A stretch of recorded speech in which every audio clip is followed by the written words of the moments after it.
గాడిద మేటు. ఒకానొక కాలంలో ఒక గ్రామంలో ఒక విక్రేత ఉండేవాడు. ఆ విక్రేత అన్ని రకాల సామాన్లు అమ్మేవాడు. చెప్పులు, బట్టలు, గాజులు, పళ్ళు, గిన్నెలు బజార్లలో చౌకగా కొని ఊళ్ళో ఇంటింటికి వెళ్ళి అమ్ముకునేవాడు. ఈ సామాన్లు మోయడానికి ఒక గాడిద ఉండేది. సామాన్లన్నీ మూటకట్టి ఆ గాడిద మీద వేసి బజార్లో నుంచి ఊళ్ళో నుంచి తిరిగి తన ఇంటికి తిప్పేవాడు. రోజంతా బరువైన మూటలు మోసి ఆ గాడిద అలసిపోతూ ఉండేది.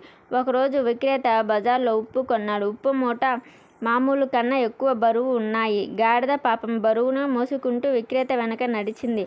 మిట్ట మధ్యాహ్నమైంది. ఎండ బాగా ముదిరింది.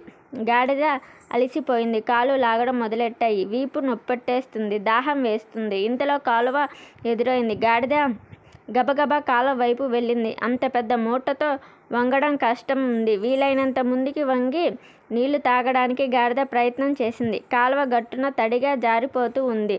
సమతులం తప్పి గాడిద ఉప్పు మూటతో సహా నీళ్ళలో పడిపోయింది. మునిగి పోతానేమో అన్న భయంతో కాళ్ళు చేతులు కొట్టుకోవడం మొదలెట్టింది. కానీ అనుకోకుండా గాడిద తేలడం మొదలెట్టింది. వీపు మీద మూట తేలికైపోయింది. కాలువలో నుంచి గట్టు మీదకు ఎక్కి దులుపుకుంది. మూట మాయం. బరువు లేదు. వీపుకు చాలా ఉపశమనం కలిగింది.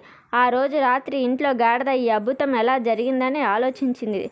దానికి నీళ్ళల్లో ఉప్పు కరిగిపోయిందని తెలియదు. ఆ కాలువలో ఏదో మాయ ఉంది అనుకుంది. ఇక పైన ఎప్పుడైనా మూట బరువుగా అనిపిస్తే మళ్ళీ నీళ్ళలో దుంకవచ్చు అని నిశ్చయించుకుంది.